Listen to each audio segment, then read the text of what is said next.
Se ci fosse un centro di recupero per chi acquista troppi smartphone pieghevoli, io sicuramente dovrei andarci. Sono malato di smartphone pieghevoli, non ho resistito, mi si è presentata l'occasione di acquistare all'estero questo Oppo Find N5, l'ho voluto comprare e dopo averlo usato un bel po' posso dirvi che è veramente un'occasione sprecata. Vi racconterò tutto all'interno di questa recensione. Per supportare il mio lavoro, la mia follia, la mia malattia, potete iscrivervi al canale, attivare la campanella delle notifiche e commentare con hashtag casa di cura per farmi capire che forse dovrei smettere di spendere questi soldi.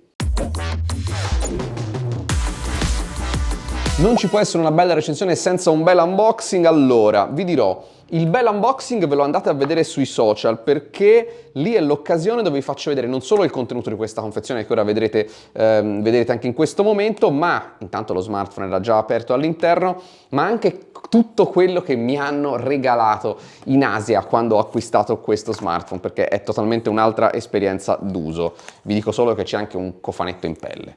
E poi qua dentro però andiamo al sodo, abbiamo un cavo USB-A, USB-C e una cover che protegge il retro e il fianco, ma non la parte frontale. Le aziende probabilmente si sono un po' arrese alla inutilità di quei micro bumper che poi si scollano e sono bruttissimi.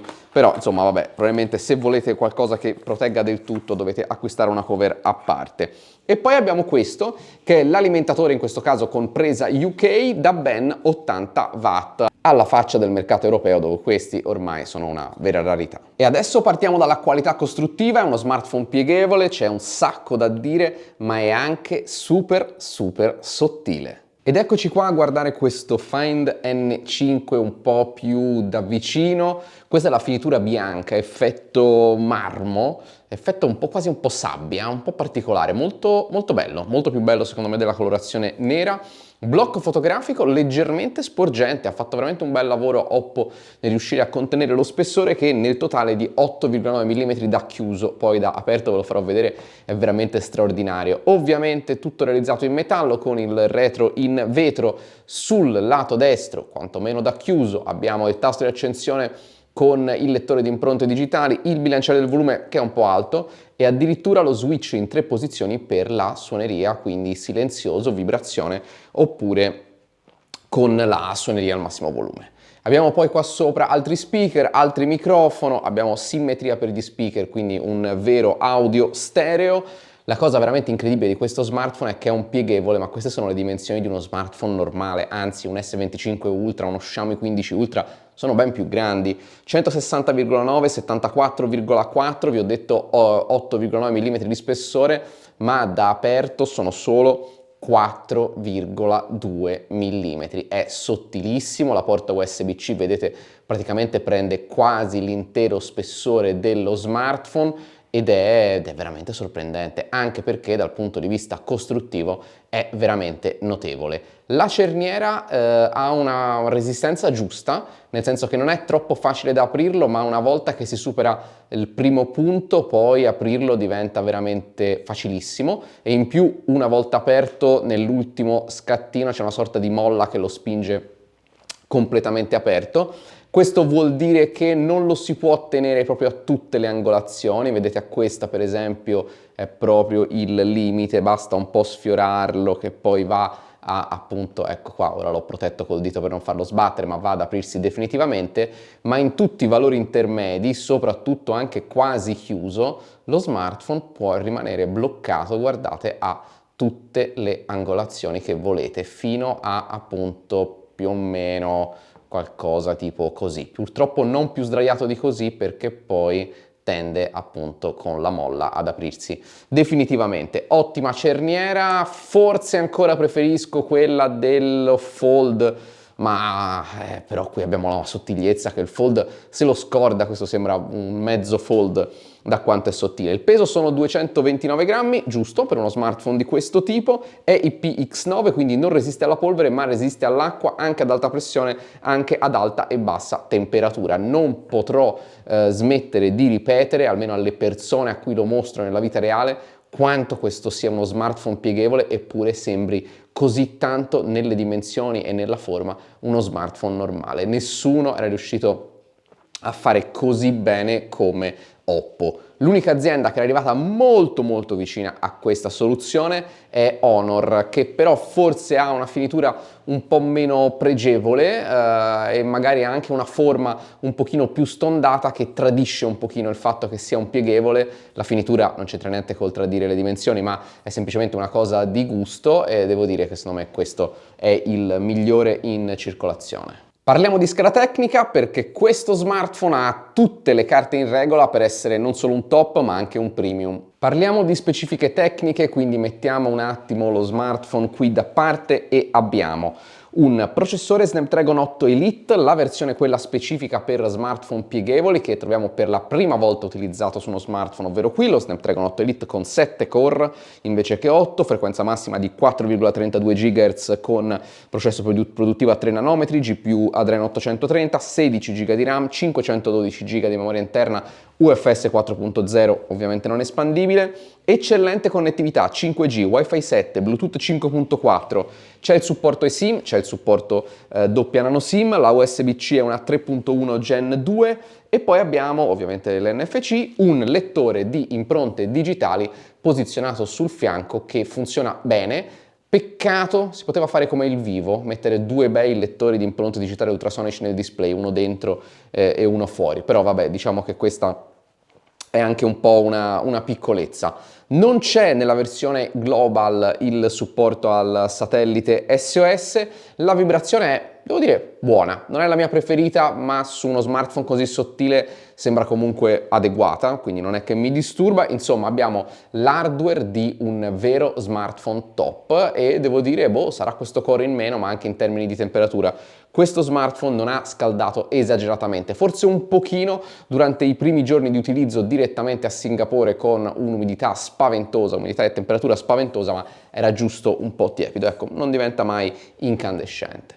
Display che ovviamente sono due e non mancherò di parlarvi della piega interna. Ora è il turno di parlare dei display. Apro il Play Store così lo vedete full screen, questo è lo schermo esterno che è un 6.6 pollici, sia l'esterno che l'interno sono i due display, fra i due display o quantomeno forse l'accoppiata, il mix più grandi di uno smartphone a libretto in circolazione per quanto riguarda diagonale e o risoluzione, quindi 6.6, 1140x2616 pixel, luminosità di picco di 2450 nit, luminosità massima normale di 1600 nit, supporta l'HDR10, supporta il refresh rate a 120 Hz. Molte di queste specifiche si replicano anche all'interno dove abbiamo questo gigantesco 8.1 pollici di risoluzione 2248 x 2480, è quasi quadrato ma non è quadrato e infatti poi le app in alcuni casi si mostrano in modo leggermente diverso in base se sono orientate in un modo piuttosto che in un altro. È sempre un OLED 120 Hz, HDR10, 120 Hz, always on display sia dentro che fuori e luminosità massima di 1400 nit, 2100 nit i nit di picco.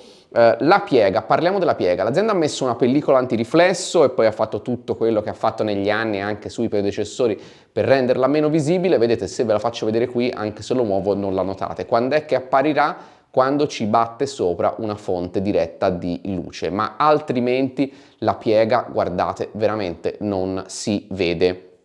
Sono pieno di faretti qui intorno, quindi ovviamente nel momento in cui poi finisce su una fonte di luce appare un po' la piega, ma vedete anche così si fatica moltissimo a vederla. Anche al tocco siamo veramente, al tocco veramente mi sono dovuto domandare, andare lì col dito e sentire ma si sente questa piega? Dal punto di vista software, non essendo uno smartphone in realtà disponibile nel nostro mercato, non mi perdo a raccontarvi troppo degli anni di aggiornamento perché quelli dipendono dal mercato al mercato. Vi dico che dentro c'è Android 15 personalizzato con ColorOS 15 ed è la versione global, esattamente la versione che sarebbe arrivata da noi, quindi con servizi Google senza dover fare nulla, Android Auto, Google Wallet, funziona assolutamente tutto al 100%, c'è la lingua italiana, è esattamente lo smartphone che avreste potuto comprare da noi se non fosse per l'alimentatore in confezione. Parlando di software, qui troviamo Open Canvas, che è sostanzialmente l'interfaccia, diciamo la personalizzazione per pieghevoli che avevamo già visto su OnePlus Open 2 anni fa, ormai un anno e mezzo fa. Come funziona? Funziona che ovviamente voi aprite la vostra applicazione, poi abbiamo una dock che quando è tutto chiuso è sempre qui full visibile. Aprendo la dock potete aprire una seconda app e affiancarlo, quindi avete la visualizzazione doppio schermo, potete ovviamente invertire i lati, mettere sopra sotto, alla faccia di Pixel Fold, poi possiamo ruotare il tablet e avere direttamente una visualizzazione. Vedete il formato è leggermente diverso, questi sono un po' più larghi, questi sono un po' come se fossero invece due smartphone affiancati. Potete ridimensionare leggermente queste app, ma qui state già in realtà vedendo come funziona Open Canvas, ovvero la possibilità di mettere parzialmente all'esterno un'applicazione, quindi avere un'app che è quasi full screen, ma la possibilità di saltare da una all'altra, vedete, rapidamente, quindi recuperare in un istante, magari io mi immagino qui a destra una chat, e recuperarla in un istante con questo gesto. Se adesso lo rimettiamo diviso, vi faccio vedere che Open Canvas viene pensato anche e soprattutto, se vogliamo, per 3 applicazioni. Se la trascinate qui, invece che sostituirla ad una delle due, si affianca di lato e quindi vedete avete 3 applicazioni e potete saltare fra quella a destra e quella a sinistra, molto molto pratico.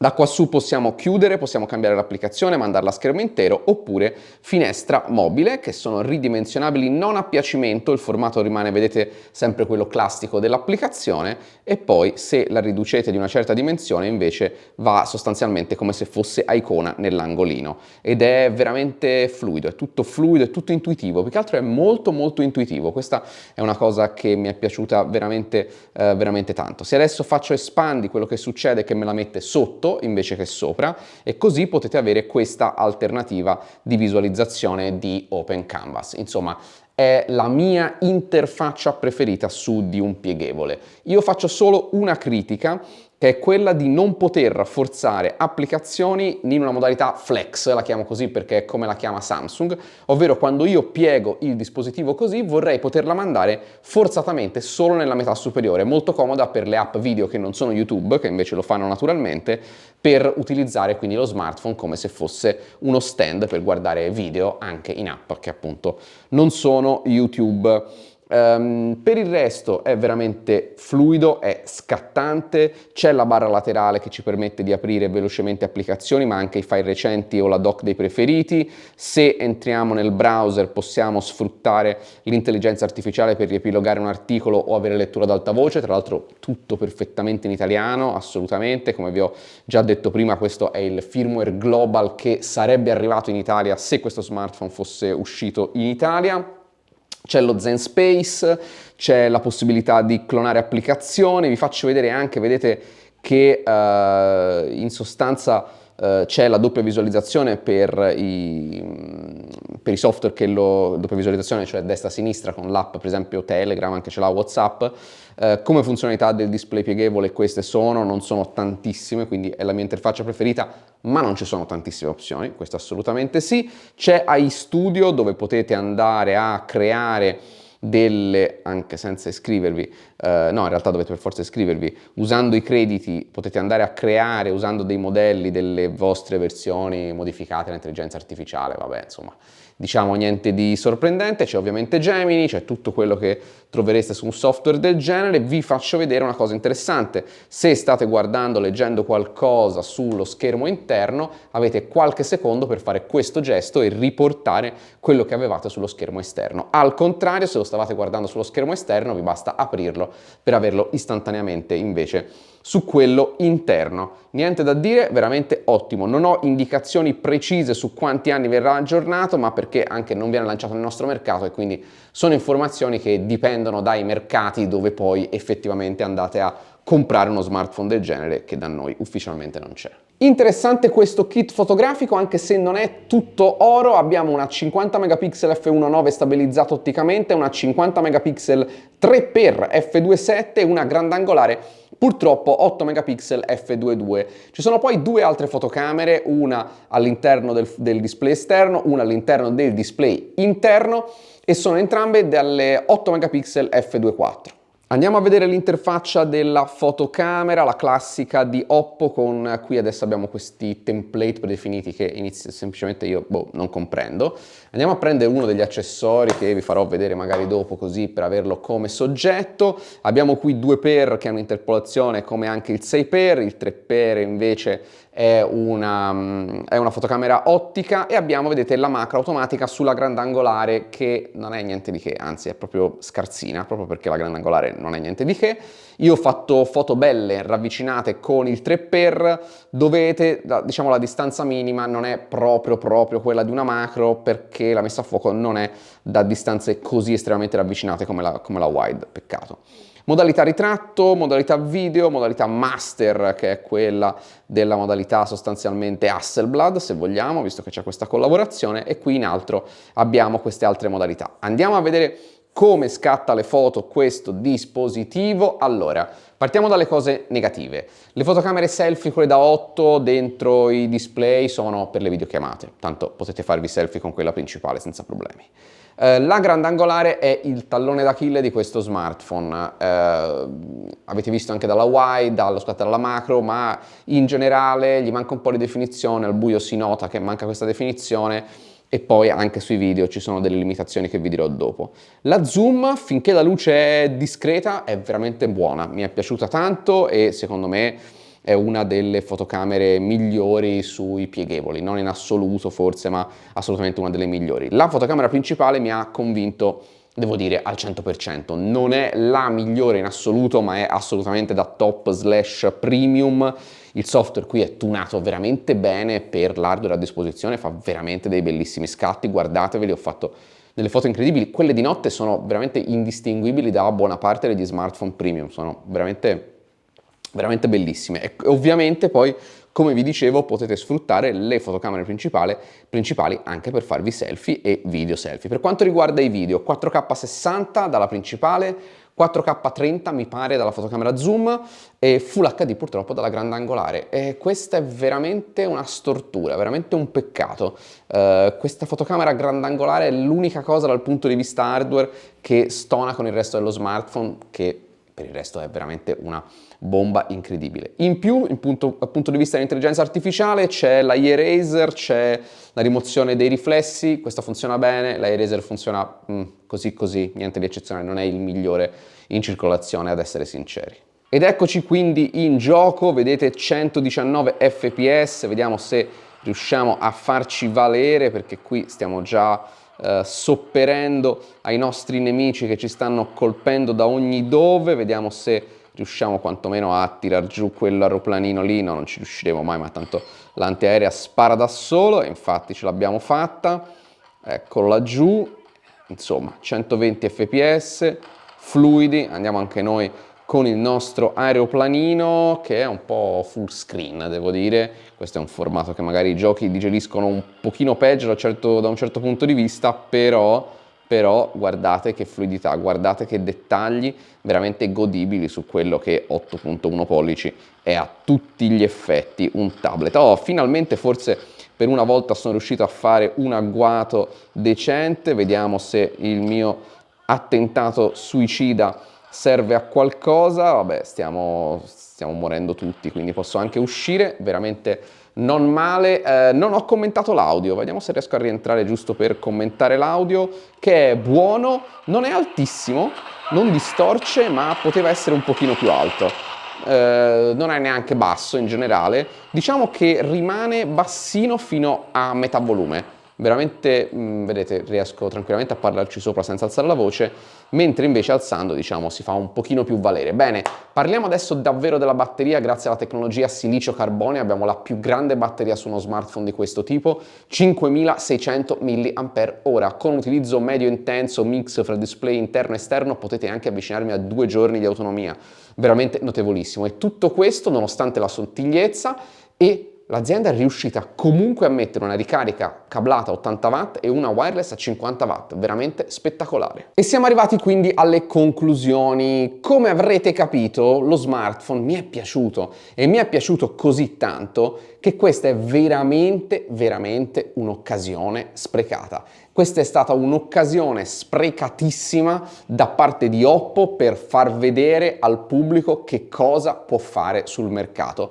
Perché diciamocelo chiaramente, anche Samsung, anche Huawei, anche Honor non è che fanno i loro pieghevoli pensando di venderne a fiumi e che tutti in giro lo usino, ma servono per dimostrare che, se ve lo potete permettere, l'azienda sa fare anche prodotti eccezionali, non buoni, non molto buoni, non ottimi, ma eccezionali. E questo è uno di quegli esempi, è uno di quei prodotti per appassionati, non è un prodotto per tutti, ma è un prodotto per appassionati. Un prodotto che sicuramente nel nostro mercato sarebbe costato attorno ai 2000 euro, immagino. Io l'ho pagato attorno ai 1600 euro, ma con il regalo una cover magnetica, chiamiamola così MagSafe, un power bank magnetico, chiamiamola anche questo MagSafe, e il caricabatterie AirVook magnetico, identico a quello che avevo già visto di OnePlus. Ma non solo, c'era anche un cofanetto rosso con dentro, lo vedete nel video sui social. Insomma, uno smartphone che anche pagandolo più di quanto l'ho pagato io, secondo me aveva perfettamente senso, con un'unica sbavatura hardware che è quella della grandangolare, qualche altra cosa migliorabile in giro, ma insomma niente di drastico, un vero gioiello. In questo momento ho solo parole cattive per Oppo perché questo gioiello avrebbe veramente dovuto portarlo sul nostro mercato. Però in realtà non ne ho solo negative perché brava Oppo per questo gioiello averlo comunque fatto. Grazie per essere arrivati fino a qui. Io vi chiedo di supportarci, soprattutto per questi video un po' diversi dove i prodotti non ci vengono inviati dalle aziende ma andiamo a recuperarceli in angoli remoti del pianeta. Lo potete fare, è semplice, è gratis. Vi iscrivete, attivate la campanella delle notifiche e noi ci vediamo a un prossimo video. Un saluto da Emanuele Cisotti per smartworld.it.